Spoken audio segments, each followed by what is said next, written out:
Well, hello everyone, and welcome to the first class of COM 688 Grant Writing for Social Impact. So my name is Dan Prater, and there is the email dprater@drury.edu. This is my Twitter handle and my LinkedIn handle, and I welcome you to join me. I post a lot of information about nonprofit sites, about nonprofit articles, information, news, and updates. So I'd be happy to have you join me on that. And actually, I use Facebook for exclusively for nonprofit work as well. I do not post any pictures of food or scabs or anything repulsive like that. Okay, so as we get started, a little information on who I am, my background. So I currently work at BKD. It's a large advisory firm. We are nationwide. We have offices from Salt Lake City, Utah to Manhattan, New York City. And my role there is I'm the senior managing consultant of nonprofit excellence. I train nonprofits. I have clients all over the United States. I do a lot of strategic planning. I do organizational assessments. I train 50 to 75 boards a year about nonprofit governance, operational procedures, policies and procedures, performance measures, things like that. Prior to coming to BKD in early 2019, I was a faculty member at Drury University for about 7.5 years. And while there, I created the Center for Nonprofit Leadership and did essentially what I'm doing today. We held a lot of conferences and workshops. We trained nonprofit individuals or people who wanted to work in the nonprofit sector. And then we launched this Masters of Nonprofit and Civic Leadership. So I've been working with that program. Prior to coming to Drury, my work was primarily with nonprofit organizations. I ran organizations or worked at organizations that focused on a variety of causes, but for the most part, the arena I worked in a lot was child abuse and neglect, domestic violence, and poverty. Those were the most common issues that I seemed to work on. I also continue to work with several organizations in Southwest Missouri. I'm on the advisory board for the crisis nursery of the Ozarks called Isabel's House. I'm on the governing board of the Ozarks Regional YMCA. We're a large facility. We have Ys in 11 different cities. I have been active and still am somewhat, although not on the board of the United Way and a couple of other organizations out there. And of course, I still do teach at Drury and have for several years now. All right, so the class each week will feature a recorded lecture just like this one. And in addition to that, during this class, I'm doing a live Zoom event, and it's going to be on Wednesdays. I'm not really settled for sure if it's going to be 6 or 7 p.m., and I'll let you know about that. It is not mandatory that you attend. It's only an option I'm giving you. If you have a question, something you need to ask, if you want to discuss things, I'm just going to be there. And if nobody shows up, that's fine. Or if you do, we're going to try to keep it to about 30 minutes. And it's something I wanted to offer you because of the class. Now, this is a short class. The assignments come fast and furious, and they come in bunches. So what I want you to do is once you log on to Moodle, I want you to go down and look at every single assignment and what's going to be required so that when you make contact with your organization, you can tell them up front, these are the things I'm going to be needing. This is what I'm going to ask you to pull together. And that's better than trying to keep contacting them every few days for something new. Although you will want ongoing communication still, it's better to get as much as you can up front. In this class, details matter, and I would say all of my classes, details matter. So I want you to read the instructions. Every assignment has specific directions on the font, on the spacing. I'm not a big stickler on citation because a lot of proposals might not be that way, except maybe large scale ones or governmental ones. But for the most part, I'm not overly strict about that, but I would like citation. And I would also say that if you see something in the class that's not right, like if there's something on Moodle, a setting's not open, or there's something that just doesn't make sense, by all means, feel free to contact me. Let me know. I'll get in there and change it. My goal is to, get it all set up so that you can succeed, and this class will be a great benefit to you. Okay, I have pre-selected organizations for you, even though I recognize not all of you in the class are going to be from Southwest Missouri, where Drury University's home base is. I'm still choosing the organizations, and this is the list that we'll be working from. And the list then is going to be, you can see a variety of organizations. Some of them have the name Ability in it, so you kind of get what they do. They do resources and they assist individuals with disabilities. That Borrow My Angel is a relatively new organization. They provide a volunteer counselor, and I believe it's 24/7 for anyone who's going through a mental health crisis. And that's a good organization. CASA is a national organization. Court-appointed special advocates, they assist children in foster care and provide information to the court system so they can they have good decisions based on evidence and people who really know what's going on with the kids. Doula Foundation assists during the pregnancy and delivery of children. Least of these is a food pantry. Life 360 is an outreach with a lot of different arms, doing a lot of different things, but primarily working in poverty and in child care. Lift Up Springfield's a great organization run by a lady who is a doctor, and she has several doctor volunteers as well as dentists. They provide free and very low cost help to homeless individuals or those who cannot afford medical and dental. NAMI is a national organization who addresses mental illness. Then there's the Literacy Council. Safe and Sober assist in training and educating people about the dangers and hazards of drunk driving. And then the Caring People, based in Branson, Missouri, is a great group. Now, one of the requirements for this class is that the group you work with cannot be an organization which you are currently or have recently been a staff member, a volunteer, or a board member, or have close ties to the organization, because that doesn't work well. And I've tried that in previous classes. So I'm going to put this list out there. It's going to be first come, first serve. So if you have a group you want, you'll want to select that. And I actually have a few groups more than I have students at right now. So you may have some selection and options on that.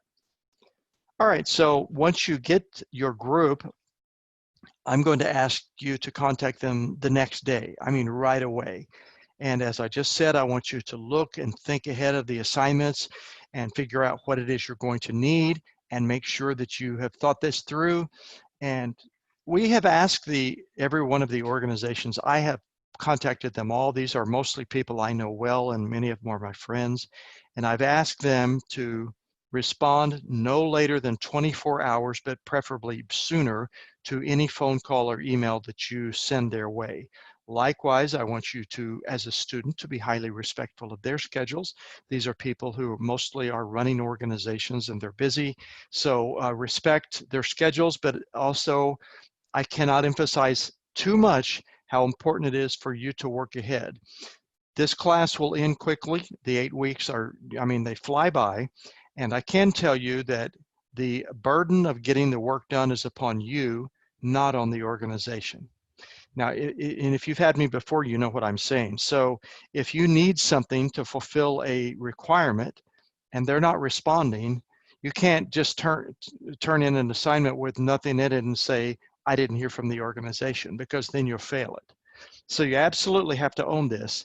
And that means you have to be responsive with them and keep on top of your assignments, as well as be in good communication with me and let me know. And then your final proposal will be given after you're done and after it's been graded and I've reviewed it and provided input. You will give that full proposal to the nonprofit organization, and it will be their choice whether they actually submit it to the funder, or they hold it, or they just pull out some of the research and information that you gave them and use that later for another proposal they might want to do. All right, now I looked through the registration list. I see some of you are registered under the Master Art Communication program. Some of you are in the Masters of Nonprofit and Civic Leadership program. Some of you are probably already tied into nonprofits and maybe have been for many years. But on the other hand, some of you are not necessarily that familiar with nonprofits. So as I do with most of my classes, I'm going to start out with a basic introduction to the nonprofit sector, because I don't want to assume that anyone I don't want anyone to feel left out or uninformed, so I think that's an important part of this program. So what is a nonprofit? It's basically an organization that takes whatever revenue or surplus they have after expenses, and they use that to strengthen their mission, to carry out the work, to expand or to meet the need, rather than benefiting those who are stakeholders. Now, in the for-profit world, those would be called shareholders or partners. But in the nonprofit world, the whatever's left over goes right back into the work, and that's what differentiates them from a for-profit company. So nonprofit or non-dash profit are mission driven, and they're governed by an outside objective board of directors, where on the other hand, a not-for-profit, while it is a tax-exempt organization, has a slight difference between a nonprofit. A not-for-profit is an association membership-based organization that's governed by an internal membership. In other words, if you're a member, everybody who's on the board is a member, whether that's a country club or it's an association, whatever it is, the board is membership. And then they are in existence not to meet an outside need, but to service the needs of the association. So as an example, a home builders association is in business to do advocacy and training and to help home builders. So you might have put an example here, a dog owners club or a bowling club or some kind of activity. Your whole reason for existence is to do something that helps or satisfies your membership. Now, technically, there's no difference between the word nonprofit and non-dash profit. That's not different, but the term not-for-profit there is a slight deviation between those two. Now, I need to say that not all nonprofits are official nonprofits. You will find organized groups that have never registered, they've never become incorporated, and they call themselves nonprofits, and they may be recognized throughout the community as a nonprofit, but that doesn't mean they are recognized by the state or the government as a nonprofit organization. So once the state gives you tax status, you become incorporated or registered, then you can apply to the IRS to become a tax exempt and have that status. But to do so, you must do one of these things listed here. You must advance religion, education, or science. You must provide relief to the poor or distressed. You must promote sports or protect the environment, promote health, lessen the burdens of government, or prevent cruelty to children or animals. Now, those categories are pretty broad, and there's a lot of subcategories under each one of those. But if you don't do one of those, you cannot get tax exempt status from the IRS. So the sector itself actually has a lot of different names. There's the nonprofit, but you'll hear some people use the word charitable or tax exempt or civil society. Some people just call them NPOs. There's also a term called the third sector, and that means you have the for-profit sector, you have government sector, and then there's the third sector, which is the nonprofit. And there's that not-for-profit, which we just talked about. And then there's the NGOs, which stands for non-governmental organizations. That's the term given internationally for charitable or nonprofit organizations. So if you travel internationally, you'll hear people talk about NGOs, and that's what they mean. There are a lot of different types of 501(c)s. Now, you've probably heard of 501(c)(3)s, and those are the best known. But there are tons of, in fact, there are 28 different 501(c)s, 501(c)(1) all the way through 501(c)(29. And it's a big, big group. And so it's all kinds of organizations. Like, you might be surprised to know that cemeteries are nonprofits. You remember, people actually pay money for a membership, and then the cemetery is taken care of, right? So it's a club, it's a membership. Most credit unions are nonprofit organizations. People join the credit union and then they get benefits. Most unions, then you have insurance pools, you have all kinds of sports leagues, and then there's the most common kind that you know. But it's a big, big group. It's not just mom and pop. Okay, and we were talking about this, but if you want to be tax exempt, you have to do this. Also, if you want to be registered with the state, again, you're going to have to do one of these things, and it's a broad category. Let's talk about the nonprofit world, and I'll start out by talking about Missouri, since that's where Drury is located. So I love asking people when I'm doing live presentations, how many registered, and I emphasize the word registered, how many registered nonprofits do you think are in the state of Missouri? And I get all kinds of answers, but usually, you know, it's like 1,500, 2,000 or whatever. And then I put up the response, and there's the answer. Today, there are 61,027 registered nonprofit organizations.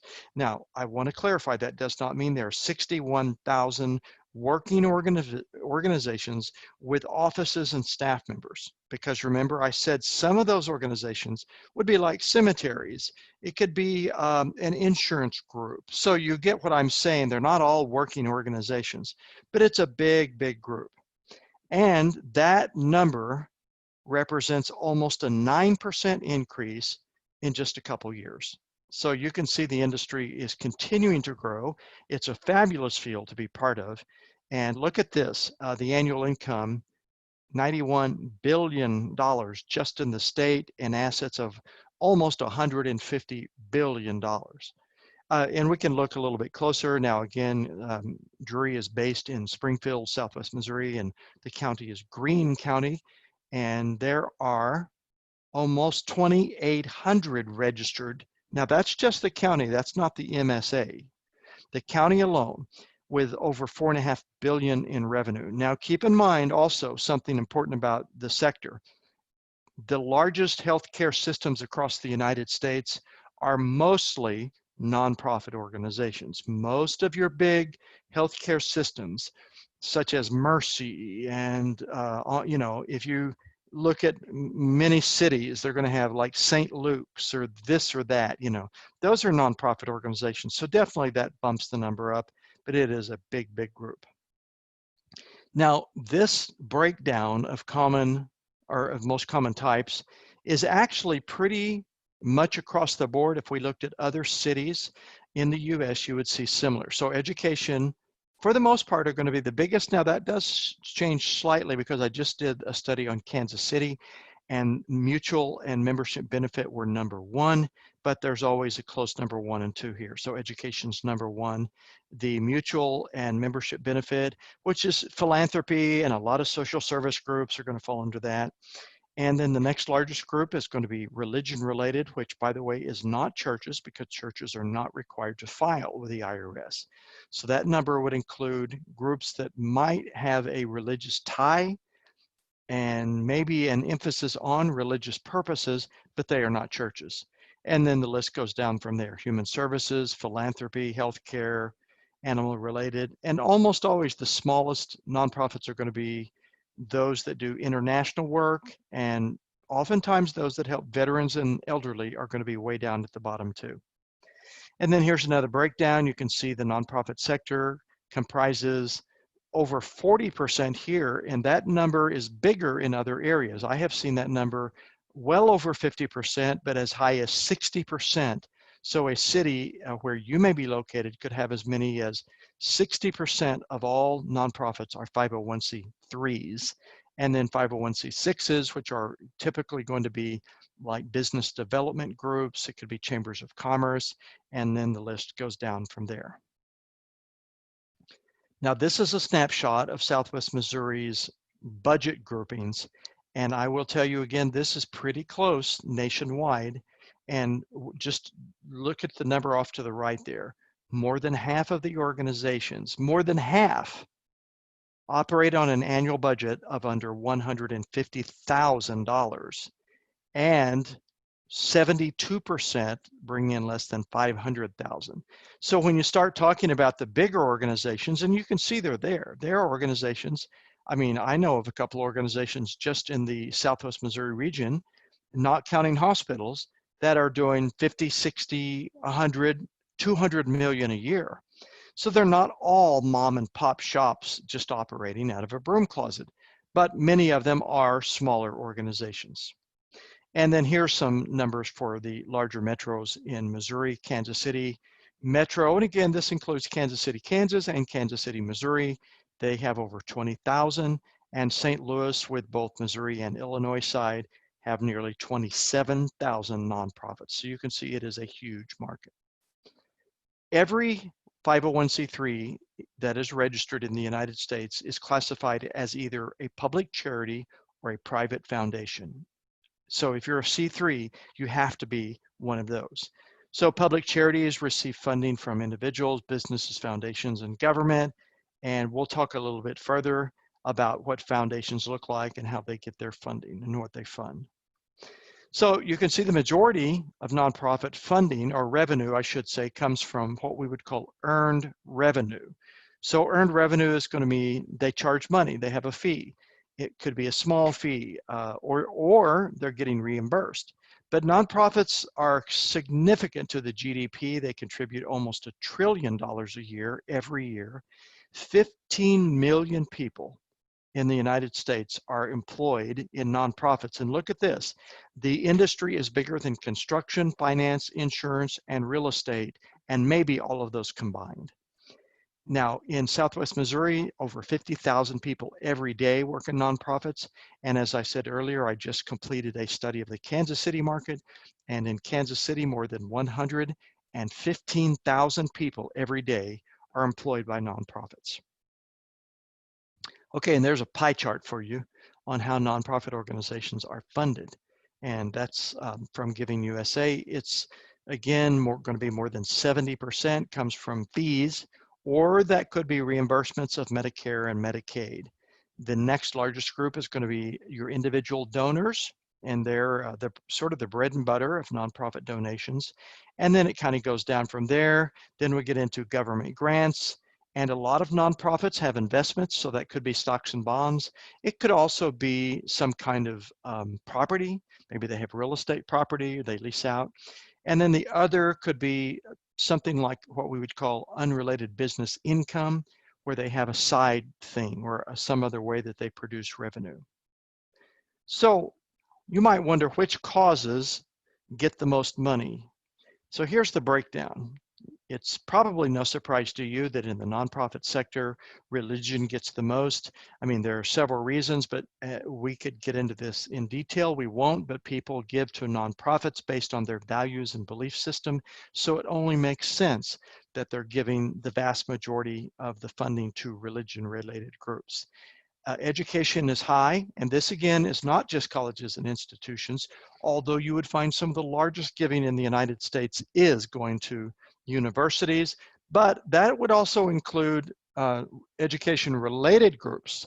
So that could be high school band boosters, that could be athletic groups, that could be a lot of different types of organizations. Again, that's not just higher ed, that could be secondary school as well, or elementary, or a lot of different things. And then it sort of goes down there. The 12% human services will be organizations you're probably familiar with, the most common kind that are out there helping address community needs. And then grant-making foundations receive a lot of money, and people give to foundations, especially to community foundations. Healthcare, now it might surprise you that they only comprise 10%.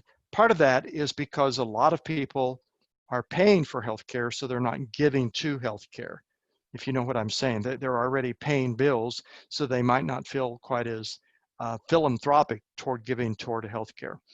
And then the public society benefit, again, helping the community.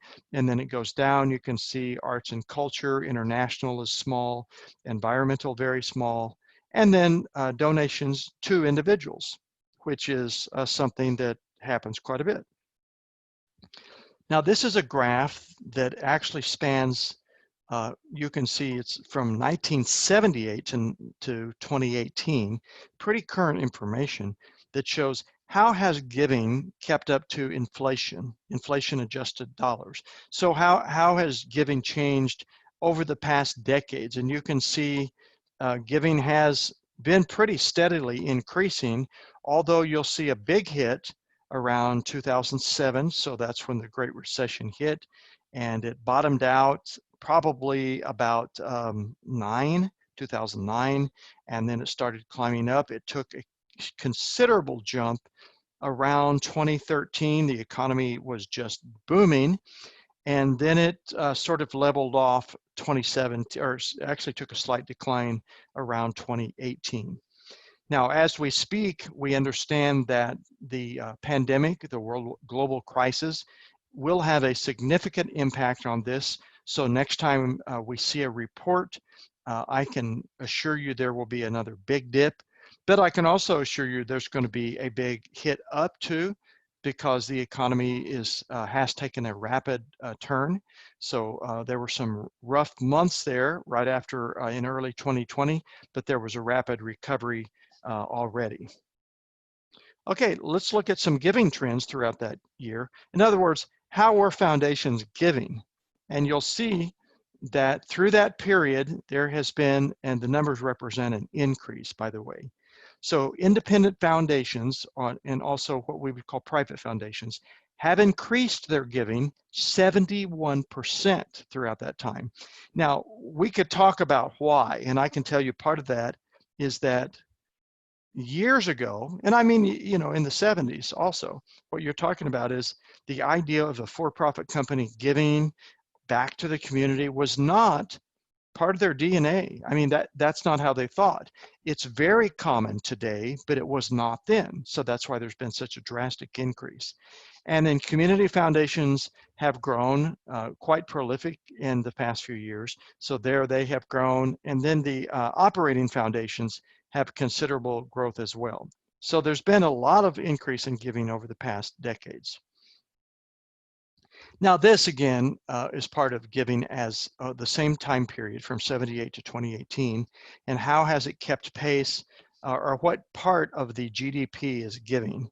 So you can see again, it hit pretty high in about 2000, it peaked, and then there was a little dip in 3, and then it went up again a few years after that. And then the big drop again occurred around 07 during the recession. And then just like the it bounced up at 18 and leveled off a little bit. And again, I expect to see quite a change as we take into consideration the pandemic and what that did. Okay, so this shows, you can see the blue line are foundations, and then you see that the black line are the grant maids, the grants that they have given. So you can see all of those things have steadily increased. And I mean, this is good news. It's good news for nonprofits. It's good news for foundations. It's good news for those seeking help. And in a broader sense, it's really good news for our communities and for our nation as a whole, that there's a trend of giving. There's a sense of giving back to our community. Just briefly to talk about the pandemic and the global crisis, there was a huge response and has been a huge response, billions of dollars. Now, this number obviously has changed because like all data, by the time you get it, you know, it's outdated, but billions, now we're talking probably close to $9 to $10 billion that was given during that time. So considerable giving during that time. Microsoft alone gave $100 million to Feeding America. It was the largest gift they had ever received. And you can see here other major givers: Robert Wood Johnson Foundation, PepsiCo, Lilly, Visa gave 70 million, Sony gave 100 million. You know, this is major giving that occurred in response to a worldwide crisis. Many funders shifted their giving priorities during the global crisis to help out. Much of that help, especially at a local level, community foundations most specifically, gave their money to help nonprofit organizations who were in crisis themselves because of their events being shut down, because of cancellations, because of social distancing and all the things that happened. Much of the work of nonprofits was polarized, and many of them were on a situation where they were about to close their doors, and actually some did. So a lot of community foundations quickly realigned their priorities and gave money to keep the nonprofits afloat, and not just to keep them afloat, but because the need was very real and urgent for the communities. Many of the people who were in crisis themselves were counting on the nonprofits, and the nonprofits were responding, but to keep their doors open, they needed help as well. Okay, now I want to talk about some trends in giving. This all relates into grant writing, and this relates to nonprofits and philanthropy. First of all is the trend in impact investing. Now, if you think about giving, we want to think of the greatest good we can accomplish. So much of my talking and teaching about nonprofits has to do with what are the things we could do to get the most, to be the best, to grow. Many times that model is set by national leaders. So when I talk about this, I'm talking about some of the smartest, most savvy foundations in the US and maybe in the world. These are how they think, and then that trickles down to smaller foundations and on a local level. So the savviest funders, the savviest donors want to make sure that there's a triple bottom line, and that triple bottom line means there is a clear return, measurable return on their investment. They don't want to fund you. They don't want to fund any nonprofit. They don't want to fund anybody who cannot prove with measurable quantitative data their outcomes. I couldn't say it any clearer. If you can't prove your outcomes, I'm not giving you money because I don't think you even know what you're doing. So when we talk about impact investment, nonprofits really have to be thinking about this. The biggest areas of impact investment right now will be these I have listed here: the healthcare, education, energy, environment, and agriculture. Those are the ones where the most opportunity lies right now. Secondly, there's a huge trend in funding innovation and emerging technologies. You know, we have a lot of technology. It's changing so rapidly. It only makes sense that nonprofits are thinking about how to embrace technology to solve these community issues. You know, having heart's good, but having a head is better. And we need both. But what I'm saying here is funders want to invest into organizations who are smart, who are using technology, who know how, who embrace technology, and they're going farther and deeper than any organizations have ever gone before. That's what they're all about. And then the third funding trend, no surprise here, is there have been hundreds of millions of dollars dedicated toward addressing racial equity and inclusion. And what funders want to do is they want to invest into nonprofits and then can turn around and make sure that individuals, families, and communities have fair access to healthcare, to childcare, to opportunities, to education, that the system is operating as it should. And so there is a lot of money, and there will continue to be a lot of money for all three of these for years to come. So as you think about your work, as you think about nonprofits, as you think about these, I want you to consider those different ones. Okay, now I'll talk about some other external realities that have a very large impact on nonprofits and funding. The first reality has to do with a shift in demographics. So lots of reports will tell you, you don't have to look far to see this, that Caucasians are going to be minorities in the top 30 or 40 cities in the US, probably within a decade. And that's a major shift. The Hispanic population has increased significantly, as have other population groups. So what this means is the needs of a community, the needs that are being served by nonprofits, the needs of the families and individuals is changing. And as it changes, then the donors, or the funders in this case, the foundations, want to make sure they're aligning their priorities to do that, which means they need nonprofit organizations with boots on the ground who are doing this work. And then the second demographic shift has to do with the transfer of wealth. There will be billions, if not trillions of dollars that change hands from baby boomers down to another generation over the next 10 years. That's a big deal because, as you see here, there are some other changes, and I'll talk about those coming up. Government interaction or involvement, you know, the government is more involved in some ways than they used to be. They have tightened their belt on nonprofits, and I don't think that's all bad. I mean, we certainly want oversight. We want to make sure that the work is being done properly. Part of the oversight too is there are a lot of partnerships between nonprofits and for-profits, and so as a result, they have to make sure that the nonprofits are doing what complies with them as their standards. So there's a lot more oversight than there used to be, and again, that would be mostly with government type grants and programs, but not exclusively, not entirely.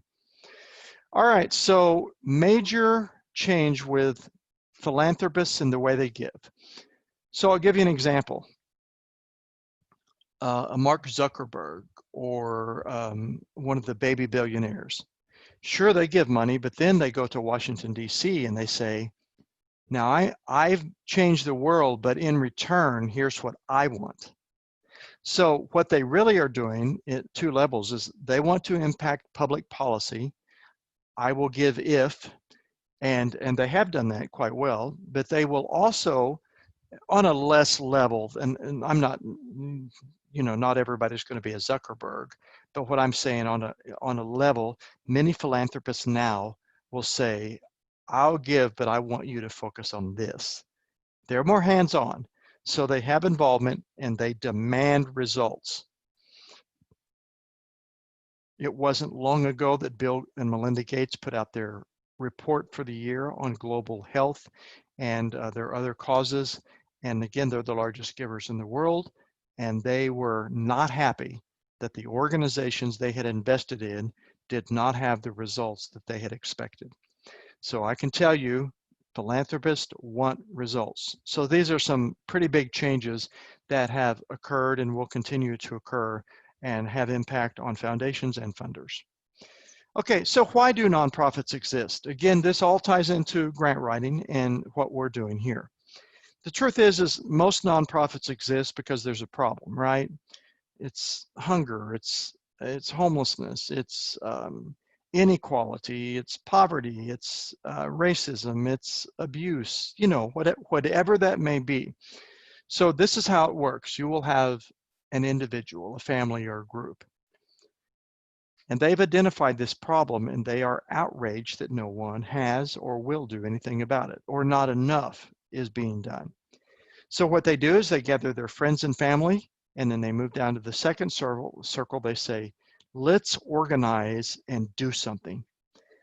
Now, they may organize to the point where they actually become a registered nonprofit. They get a 501c3 or whatever it may be, and then they start work. And they raise money and they have programs. But what happens then is they move beyond that second circle and they go down to the third circle, where they can no longer do the work by themselves. They cannot reach the final circle until they address circle 3. In other words, you can only do so much with family and friends, but if you really want to move the needle, you're going to have to go broad. And to go broad, that includes individuals, corporations, foundations, and government, like the funding chart I showed you before. You remember how small the individual donor list was? I mean, it's a small sliver.